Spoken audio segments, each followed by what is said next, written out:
Here we are, we're in turn 10, command phase for the Germans. Germans are getting a little aggressive here, and they're about to launch a close assault. At least, ideally, that's what they're planning on doing at this stage. You can see some of them, these units are already activated and basically got some results from shooting. Let me take these away, and I'll show you what happened here so far. This unit, LMG section, is hardened veterans. It was located here. It was forced to fall back, suppressed to this point from fire over here, from previous fire from the Germans. So the Germans are all good. They finally got that hardened veteran unit back. At this point, what I would like to do is activate these two units of veteran infantry and basically move up and close assault this unit. And quite possibly this unit here against this platoon command unit. I'd like to do some close assaulting. So yeah, that's ideal at this point. So first thing we want to do is try and activate these two veteran sections. Now they're in command with HQ, their company HQ, so it doesn't cost me an impetus point to try and activate them. And I can use impetus in case I get a hesitant result. However, I did get an 11, so they definitely activated. So now it's time to carry out the order. And in this case, what I'm going to do, since there's no targets, and I can't stop and fire and then close assault, because the close assault has to be declared during your movement. So there's no point to shooting here. So I'm basically just going to use a rapid advance, which you would think is a disadvantage, and it is when you're being shot at, but I'm not afraid of that at this moment. But it does give me a bonus, the rapid advance, in close assault. It'll give me a +1 in the combat. So let's do that right now. The first thing I want to do is I'm going to start with this section. What I'll do is I'm going to rapid advance them. I'm just going to move the 6. It's totally irrelevant that I get the bonus 2d6. So I'm just going to move them up to this point here, which is 2 inches away, which is the point at which we can see each other. Now at this point, this unit would normally, if it wasn't suppressed, be able to defensive fire against me. It can't do that at this point because it's suppressed. It can't defensive fire. All right, at this point, I will continue to move, except I'm first going to declare a close assault. That'll allow me to move into contact. Now, at this point, this unit does get to fire at me. And the reason for that is because I'm close assaulting him. So that's the only exception. Now, let me clarify. In the rules, a suppressed unit normally cannot shoot at all, even if close assaulted. However, there is an optional rule that I'm using here that allows suppressed units that are close assaulted to defensive fire, but only in that case if they are close assaulted, which this is the case.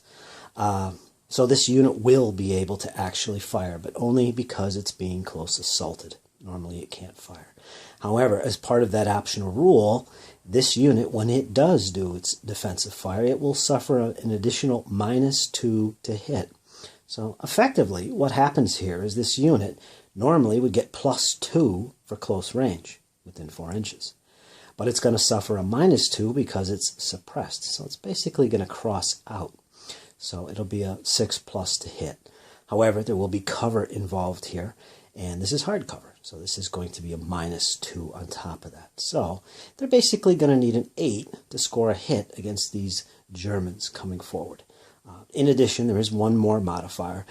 These guys have a +1 when they shoot for being hardened veterans.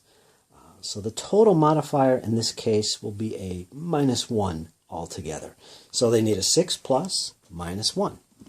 Let's see if they can do it, folks. Here is the defensive fire from a suppressed unit. All right, so there we go. We scored 6 -1. The only modifier that applies is 5. And as we know, you need a 6 to score a hit. So the defensive fire from this unit is totally ineffective. So at this point, I finish my move and move these guys into contact. The rest of my rapid fire advance. So they're now in contact. However, we're not going to resolve the fight just yet. This other unit was also using a rapid advance, so we want to get him up there too. Now he's also going to do the same thing against this platoon commander. And basically he's going to come around this way and then come within 2 inches. He can see him. He's not firing. He's continuing his rapid advance. And boom, this unit cannot fire back, and there you go. So there you go. Now we're ready to go. Now we're ready to fight the close assault. In this case, each of these stands will count as one stand in the combat each. These two LMG sections, they're both LMGs, will count as two sections because they're LMG teams. So we're going to total those, and that'll be the strength of each side. So it's going to be 1, 2, 3 stands going against 1, 2, 3 stands. Any friendlies within an inch of the enemy that's in contact will also count, but that's not the case here. There's no other bases or stands involved in this combat. So it's basically 3 against 3. Both sides will roll 2d6. They will apply some modifiers, and we'll see what happens. We're going to roll the dice. We'll roll for both sides at once, and this is the result. Ooh, not good for the Germans. They only scored a 4, and the Americans scored a 6, 7, 8, 9. Wow. So that's pretty good for the Americans. Now, one thing I should point out, it did make an error here. I pointed out right away that these are all infantry sections, including this. They don't count, these LMGs do not count as two sections in close combat. In shooting they do, but not in close combat. They're an infantry section, and they count as one. All infantry sections count as one section in combat. So basically this is only 1, 2 against 1, 2, just like you see. So it's pretty even. So 2 sections on 2 sections. Now, let's add some modifiers. We'll start with the Americans, and we'll go through these. All right, now here we've got the chart. You can see what it looks like. This is the close assault chart. And basically, these are the modifiers here for infantry versus infantry. AFVs are a different section of modifiers. In our case, it's all infantry. So we're going to be looking at this section of the play sheet to see what modifiers apply. Now, let's start off with the Americans and go through their modifiers. Now, each submachine gun or assault rifle section or assault engineer adds +1 up to a maximum of +2. That's this one. This doesn't apply. Elite or battle-hardened section present in the combat, +1. Well, we know that the Americans have a battle-hardened unit, so it's a +1 for them. And I'll change this to a 4. Next, 50% of defenders are in buildings or a strong point. Well, they're all in buildings, so they're going to gain a +1 for that. So I'll turn this dice over to a 5. They're doing pretty good now. They're at 11, which is quite powerful at this point. Next, 50% are U.S. rifles. In this case, that's not the case. We have a platoon HQ, which I'm not counting as a rifle, and they have an LMG, so that's not going to count as a rifle either. I hope you can see this. This is a little shadow going there. Anyway, we're down here to the next one. 50% are aggressive on rapid advance. Now, we know the Germans are. They're going to get this, but not the Americans. 50% are guns or heavy weapons? No. 50% are militia? No. 50% are suppressed. 50% or more are suppressed. Well, we know that there's half of them, 50%, are suppressed, and that's the hardened veterans. And that's a -2. But they're not all suppressed. So if the Germans didn't attack that infantry command section, the Americans would suffer a -3 because 100% of the enemy, the opponents in this case, would be suppressed. So that doesn't apply, but this one does. 50% are suppressed. So it's -2. So we'll change that to this score just so you can see what's going on here. So this is the final total of the Americans. So that's 9. Now let's do the Germans. We'll run through the same situation here. And again, we'll go to our chart, which has a nice big shadow in it for some reason. We'll go down this right here. No elite or battle-hardened. No. 50% of defenders are in buildings. That's for the defender. 50% are U.S. rifles. No. 50% are aggressive on rapid advance. There we are. We're all on rapid advance, so we gain a +1 for this modifier. So let me change this German dice to reflect that. And let's go down the column a little bit more here.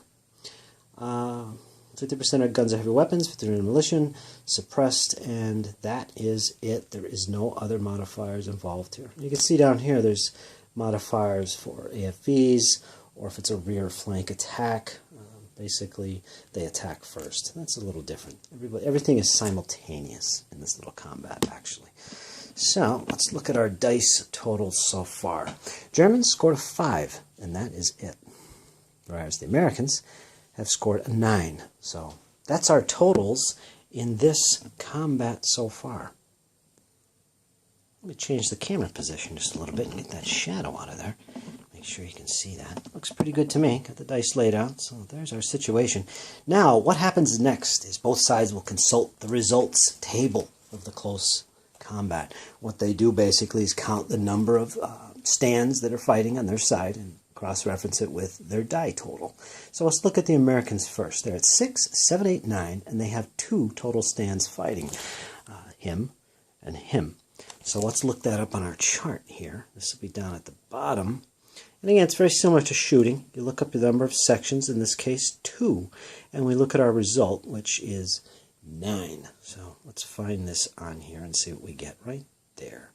And that means the result is suppression times 2. Now, these aren't tests. This is important here. They're not suppression tests. These aren't tests at all. These are results. In other words, both the Germans are going to suffer 2 suppressions on the enemy. So both German units will be suppressed as a result of this.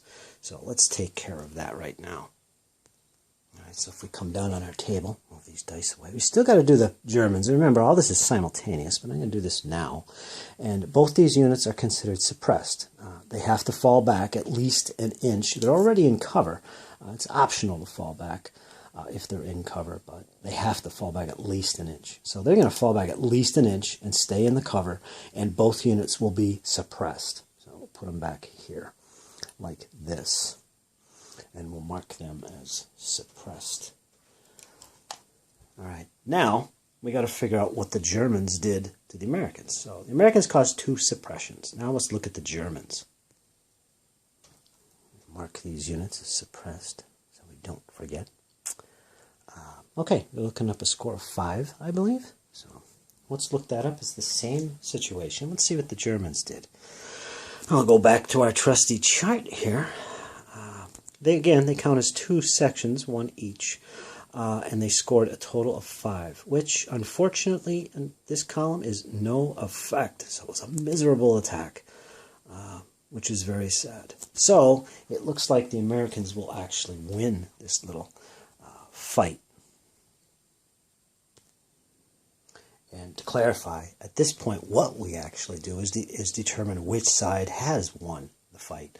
And usually the side that does the most dispersals or damaged or destroyed results in the fight, whichever side causes the most wins. In that case, it's not the case because there was none.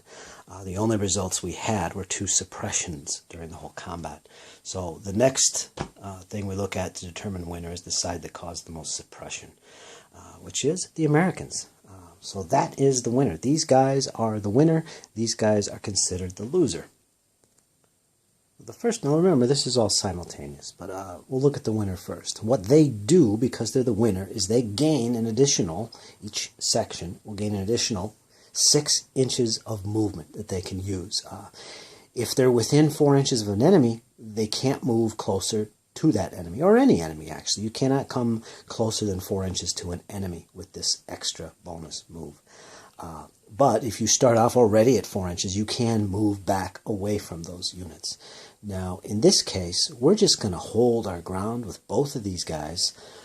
Well, I'll tell you what, we will actually pull the platoon commander back because he's not being very effective at the moment. So, up to 6 inches, he's going to pull back to here. He's still in the built-up area. But this unit will hold its ground. They are battle-hardened. So, that's that. Now we go to the loser's side, which is the 2 veteran German units. Now, in the case of the loser's side, the losing side, they have to, it's mandatory for losing the combat, fall back a full 6 inches. They can't go just a couple inches, or cover is irrelevant here. They have to fall back the full 6 inches away from the enemy. So let's do that. We're going to pull these guys 6 inches. He's going to be here. He's still in the woods. And this guy as well is going to pull back to right there. So, and they are suppressed, of course. So that's the net result of that failed assault on the village. And that's a close combat. Very simple. Now, again, normally there is no defensive fire or no firing whatsoever with a suppressed unit, which this battle-hardened unit is. However, if they are close assaulted, there is an option rule that allows them to shoot with an extra -2 penalty, and that's why they were able to shoot in this situation. So if you don't use that rule, there would be no fire from these guys, and they just have to fight the close assault with the disadvantage, and that's about it. So there you go, folks. That was a close assault. Let's move on to the rest of the German turn and see what command phase is finished. They went first. Let's kind of see what they did. Once again, the Germans are really suffering as far as getting things done, even though they have the impetus. Just things are just not working out. I mean, when they shoot, it's not as effective. When they close assault, it's not effective. The only thing that's been effective is their activation to use a rapid advance, which they did. Down here, you'll see some units in the woods marked with green rubies. It means they rapid advanced. It's basically 2 sections and a platoon commander that rapid advanced from down here. If you remember, they were located here, including the platoon commander. They hustled up into the woods in preparation for more assaults on that village. They just cannot break in. They did attempt with their veterans to close assault the enemy inside the village. They did suppress the enemy LMG team, which is a hardened veteran section, if you remember. And that's about it. The close assault on them failed, and both veteran units fell back suppressed. And they're back here. You can see those red chips. They fell back. This platoon commander here in the Panzer IV, he did actually shift his position to the top of this hill. And this tank over here also put down some fire on the troops in this building. So that's the only thing that's going on with the Germans. And as you can see right there, there is an American unit on the perimeter of the village yet. That is the only squad of Americans which is on the perimeter on this side, able to engage the advancing Germans. Again, the Americans have a suppressed unit of hardened veterans still in the village. And one more section back here somewhere, and that's about it. Germans are not making much headway. So we're going to see what the Americans can do. You can see down here that the Germans are basically consolidating in this area of the woods and in front of the village. I mean, all their forces are pretty much consolidated here. And the Americans are all around this entire area. So even if the Germans do manage to kick out the Americans from this village, how are they going to get the bridge? I don't know. Again, it's turn 10, and there's still 5 more turns to go. And the Americans could lose units for breaking. We'll see. They currently have 1 suppressed unit on the table. Okay, American command phase is next, folks. Let's see what they... Folks, finished turn 10 complete. The Americans are done. Did the exploit in the morale phase as well.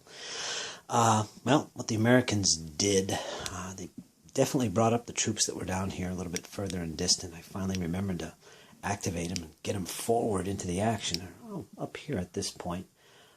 There's the company commanders and 2 squads right there. They did shuffle some troops from back here as well to this position, kind of bolster the center. They did move a squad into the village. Let me get a better look at the village from this side.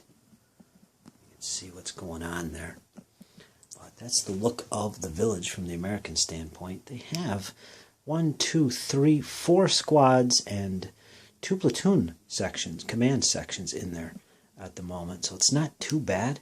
They did rally that 1 unit of hardened veterans, the LMG section, which is behind this white building. I never get a good view of him. He's out of range of everything right now, or out of line of sight, which is 2 inches. So not bad. Everything is rallied. So when they went into their morale phase, they had nothing suppressed, and they made their roll. They didn't roll a double 1, thankfully. That would result in loss of the Battle Group HQ. That guy right there, which didn't happen.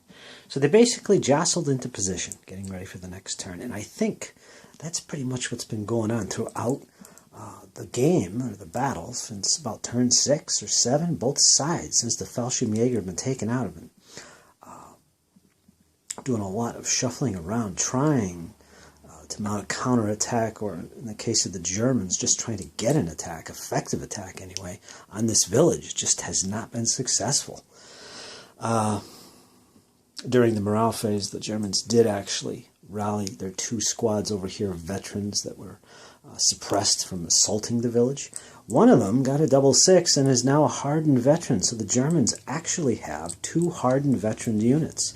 They have this section of veteran infantry and this platoon commander Panzer IV tank. So that's good. You can also notice that the Panzer over here is maneuvering behind the wood. There is a small gap down here. He might be making his way towards some infantry as well down here to watch out for. But he might be heading in that direction, perhaps for some kind of future assault on the bridge or to bolster a counterattack on this side of the woods. I don't know.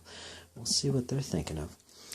The Germans are basically overloading this woods area. There's about 1, 2, 3, 4, at least 4 squads in there. But the Americans are pushing. They're coming up all around this area. They're really pushing the Germans, trying to pin them into this area here, and they're quite effective at it.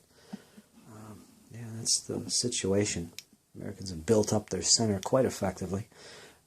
So we'll see what happens. Okay, folks, turn 11 is coming. It's still up in the air. Oh, and by the way, this Panzer IV over here as well got a low ammo result, and that's what the yellow chip represents. So it's basically going to have a -1 penalty when it shoots. It's basically low on ammo, so they're not able to put down a heavy fire on the enemy. It did move to that position, by the way, from the exploit phase, so it's actually in an ideal position to fire at this Sherman across from it. They've been dueling since the beginning of the fight, so we'll see who wins that. The Germans get initiative next turn. They're going to be able to pop that Sherman, I'm sure. All right, folks, we'll see. Turn 11 is coming. Stay tuned. It's getting bloody. It's going to get bloody. All right, folks. Hang in there. Got to top of turn 11. Germans got initiative, just barely. And they decided to go first in the command phase. You can see they have a Panzer IV up here. It is battle hardened. It's overlooking this hill here, watching this position of the Sherman. They can't see each other yet. The Germans are moving east in the woods here. They're actually turning around after regrouping in the center there. They did actually suppress one of the infantry here for the Americans and drove them out of the woods. So there's a little contest down here going on. Further north, I moved some of the buildings out of the way so I could see what's going on with the combats here. The Germans are still pushing forward. Nothing major going on. They do have a few squads in there, including their own battle-hardened unit right there, if you remember. They rallied and moved up. I believe they moved within 2 inches of the enemy inside the village and were able to shoot and put down some fire, and relatively ineffective. You can see there's no Americans that are actually suppressed in there. And that's it. And they also took a shot, I believe, with their Panzer IV up here on low ammo, and it was ineffective. And that's about it. So it's going to be the Americans' turn to see what they can do to solidify their hold on the village and keep the Germans contained in that woods. So the Germans, or the Americans, are up next. Turn 11. Finished turn 11 completely. Morale phase, exploit, as well as the U.S. command phase. Let's see what the Americans did. They were quite effective, actually. They took out 2 of the Panzer Grenadier sections during this phase, and one of them was lost down here in the woods. The Americans are tightening the noose down here. They started entering the woods down in this area. Put down some fire. Unfortunately, the unit was suppressed and pushed back. It's currently retreating, and I'll get into that in a second. But also up here, they have a couple sections that advanced into the woods deep and took out a couple, at least one, of the German sections in here.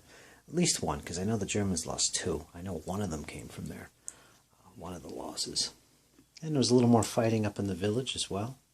As you can see, I moved some of the buildings out of the way.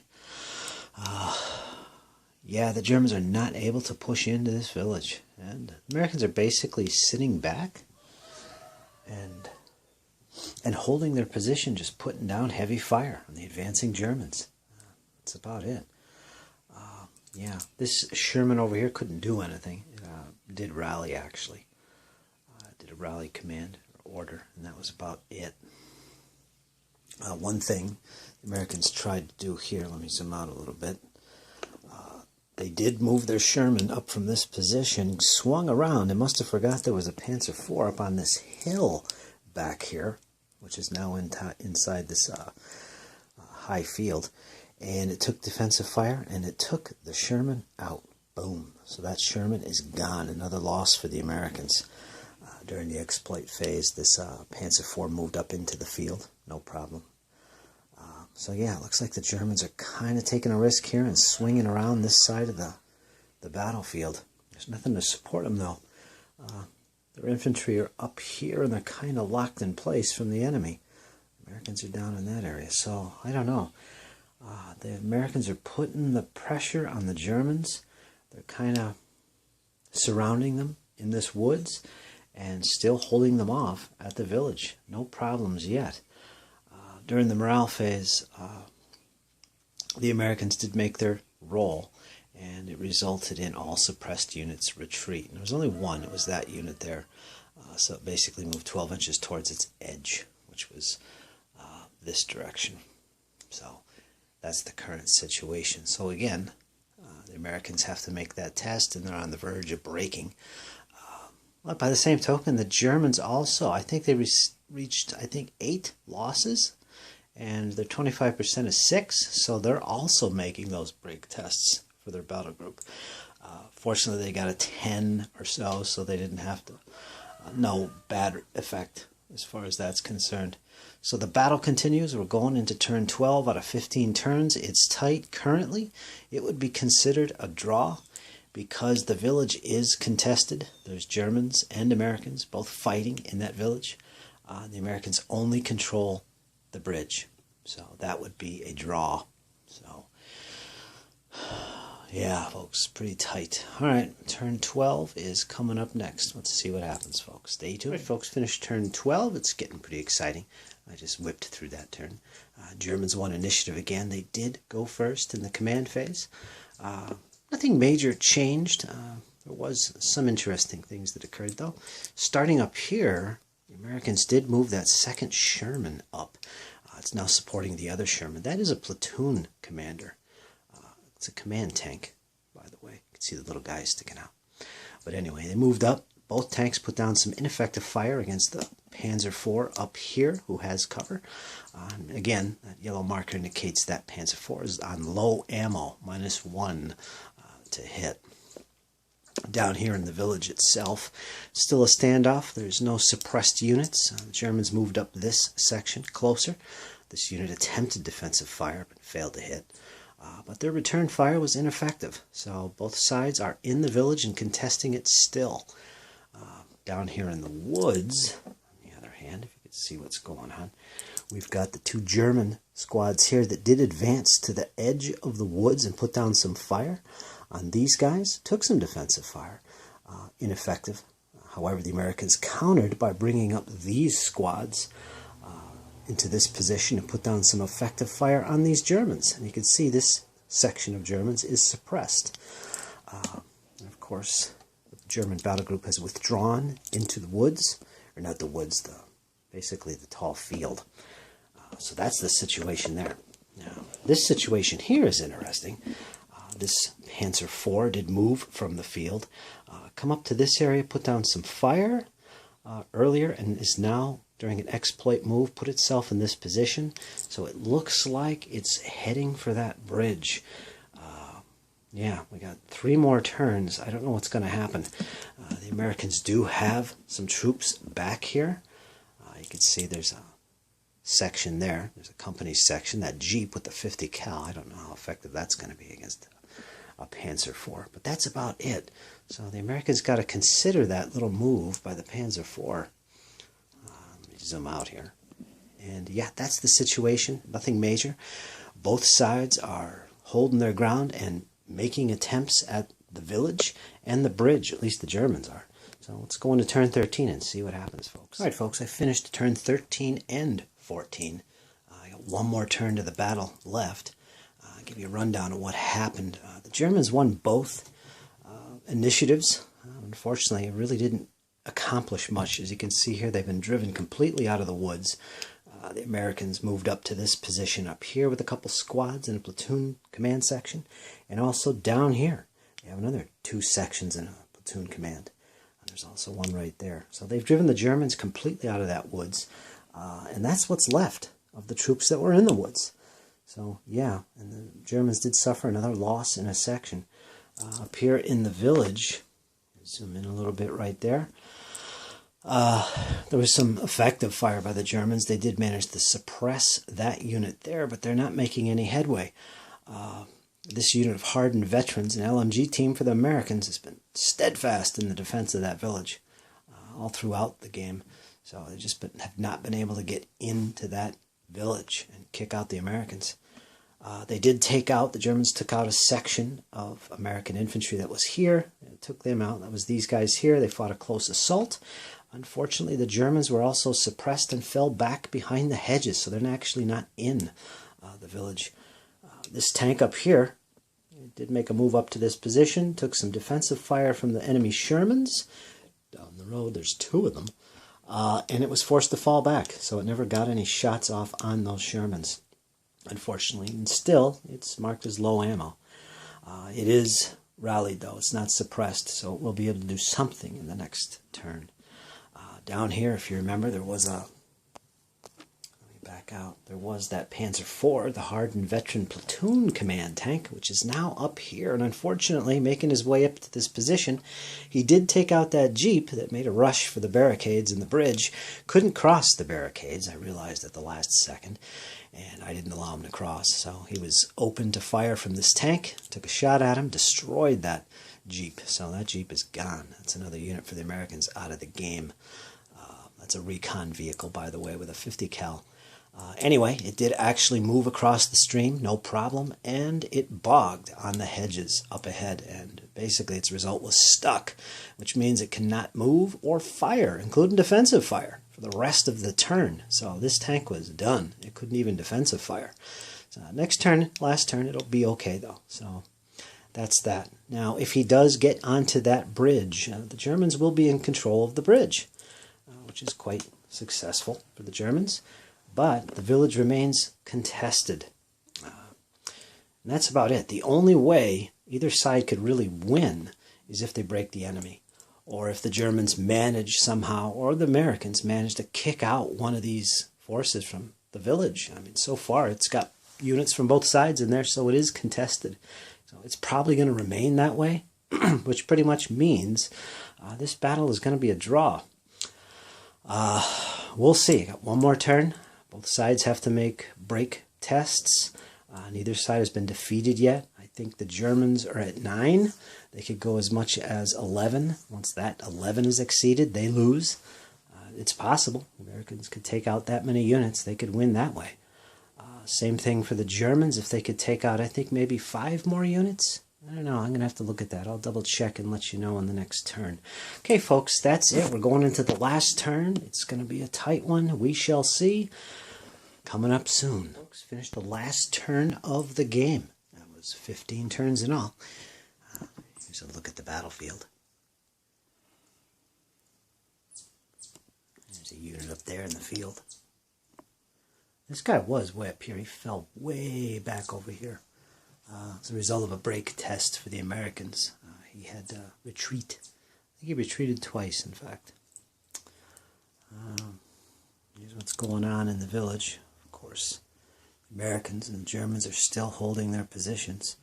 I see, let's see, 2 sections of German infantry and 2 sections of American infantry. They're all in there. That's all that's left.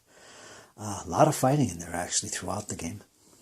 Of course, this right here, cleared out woods. Some bloody fighting in there, especially in this region. The Germans never got back to this line along the road, that hedge along the road. They never got back into that position. Ever since they were hit hard by the American mortars, they just never recouped and got back into that position. At least not effectively. So yeah, the Americans pretty much driven right out of the woods and all the way back here, almost off the edge where they deployed from, with the battle group headquarters there. And still got a couple half tracks down here parked. Useless. Americans lost 2 of their Shermans out of 4. one of which was a 76, and Panzer IVs are still in action, both of them. Well, they did have 3. One was driven off early in the game, taking some Sherman fire. It disengaged off the table, unfortunately. So that was a loss. So anyway, it is a draw, my friends. The break point of the Americans was 19. They lost 17 sections in all, including tanks and infantry sections. 17. So 2 more and they would have hit 19. If they lost 3, they would have broken and that would have ended the game. You have to exceed your break point. For the Germans, their break point, the Panzer Grenadiers anyway, was 11. So they had to exceed 11. They reached 9, so they lost 9 units in all.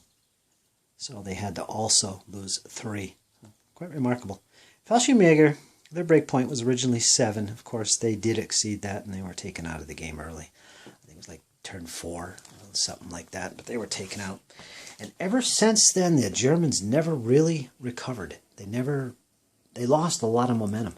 And I have to admit that the way the rules work with impetus, it could be quite devastating if you don't get the right amount of impetus that you need at important points in the battle. And it seems like both sides were never actually able to get enough impetus to do what they needed to do, particularly the Germans, since they were pretty much, they had to take this village, and they just never were able to coordinate and get enough firepower down on the enemy at one time. And a lot of that had to do with a lack of impetus. Quite a few times, especially in the middle and late parts of the battle, the Germans just would run out of impetus. And when they did get a lot of impetus in the later stages of the fight, they just didn't have the troops on the table to really be effective. Yeah, that was that. And also losing the Fallschirmjäger hurt the Germans because they lost one of their company commands, which reduced their impetus. Yeah, so that was that. I enjoyed the game. It was really fun. Probably out of all the games I've played outside of maybe Battle Group, I think Battle Group tends to be a little bit gamey at times. I've Been Shot Mum is a very good set of rules. Has a good feel to it. Very fun. But I think out of all those games, including Flames of War and Blitzkrieg Commander, this set of rules really impressed me the most. I enjoyed it for the realism, especially in the command and control rules. Fantastic. I don't think there's any set of rules I've played that really reflects command and control issues so well for modern combat, World War II combat anyway. Well done. I really enjoyed that aspect of the game, and it's the highlight of these rules, the command and control. I highly recommend the rules because of that. All the mechanics for shooting, close combat. Yes, there's charts, but it's a simple target number 2d6 roll. It's really simple. All in all, it is very simple and fluid. Turns whip by once you get the hang of it, and plays very quickly. Like I said, the best part is the command and control functions. Really enjoyed that. Changes to this scenario? Definitely I would make some changes. I really feel that this game was a little bit too long. I think the battle was decided early on, shortly after the Fallschirmjäger were defeated. So I think right around turn 6 and 7, I think both sides, the Panzer Grenadier and the Americans, they were just jostling for position, trying to use their impetus to get troops into position to fight. Most of the time it was ineffective, and it resulted in just piecemeal attacks here and there. The most effective attacks, I think, was in the woods for the Americans. They drove the Germans right out of there, which surprised me, really. Because the Germans really did have a lot of units in there, including their veterans, which I think are all but gone except one section out of 3. Quite brutal fighting in that village, I gotta say. And also this woods, no doubt about it. I would cut the turns down to maybe 10, but alternatively, I would probably delay some of the reserves coming onto the table. That's basically what I did. Is half of the Americans were deployed as reserves. For the Germans, all the Fallschirmjäger were on the table, and all the Panzer Grenadiers were off table. So they came on the board as reserves, if I remember correctly. I'll have to go back and take a look. But I believe that's how it was, and if anything, I would probably delay the entry of the reserves, or more likely just cut down the turns, maybe down to 10, 12 tops. 15 is a little too much. There would have been more going on, and the battle would have been decided a lot quicker, I think. But the game was really enjoyable. I really enjoyed that. Yeah, so that's my thoughts on the fight, my thoughts on the battle. Some heroics by the American recon units, those 2 Jeeps. They're both taken out now, but those 50 cals in the back of those Jeeps, wow, were they effective. They really did some damage to the German units. German 251s, the half-tracks, they were, well, except for that, they were actually quite effective using the machine guns on there. If I remember, I counted them as LMGs, not medium machine guns. So I didn't want to make them too powerful, because that's basically what they are. I don't know if they were as effective on the back of a half-track as a well-positioned tripod-mounted medium machine gun, an MG42. I don't know. But that's how I counted them for this battle. LMGs. Panzer IVs, as always, quite effective for me. I think the tank combats, the dueling on this side, and just about everywhere on the battlefield, is very realistic. I love how they can be suppressed and fall back from intense fire. Well, there is a part of the rules is called intense firing, where a tank has the option to really lay down some heavy fire. It's called intense firing. I never actually used that in this battle, but yeah, outside of the rule, it was in fact pretty much intense between these tanks. Had some very realistic feeling results to the dueling going on, and that was pretty fun. Yeah, that's my thoughts on the battle. As I said, the Germans really could not get off the mark and take that village. I think they could have, if I just was able to coordinate earlier on and get using that impetus more effectively. Just couldn't do it. And the tanks on the other side, their whole objective, the Panzer IVs, was to take out the enemy Shermans, which they could not do, actually. They just kept on dueling the whole battle. Of course, the Fallschirmjäger were in primarily because of the bombardment called down by the Americans on this hill. That was devastating. And that was the main reason the Fallschirmjägers said, well, that's it, and we surrender. Or whatever. Maybe they ran for their lives. Either way. Since they were pretty much behind enemy lines, they probably surrendered. So, okay, folks. Tell me what you think about this battle. Unlike my other battle reports, I took a little bit more time to show the die rolls and explain some of the rules. I know some people watching this are very appreciative of that. And if you want to see me do more of that kind of thing, more detail, let me know. It does take a little longer to make these videos. This is about 3 hours long, maybe more or less than that. I don't know, but it'll be pretty big. I'll put up a full version, and of course I'll keep up the original 4 parts to this series. So like, subscribe, comment, let me know what you think. If you want to see me do more of these, that's fantastic. I'll keep on doing them. Love it. Next up, I believe we got some Blucher Napoleonics coming up, and I'll be doing that next week, most likely. So there you go, folks. That's my Panzer Grenadier Deluxe battle report. I hope you enjoyed. Any questions, let me know. Highly recommended set of rules. Okay, folks. Talk to you later.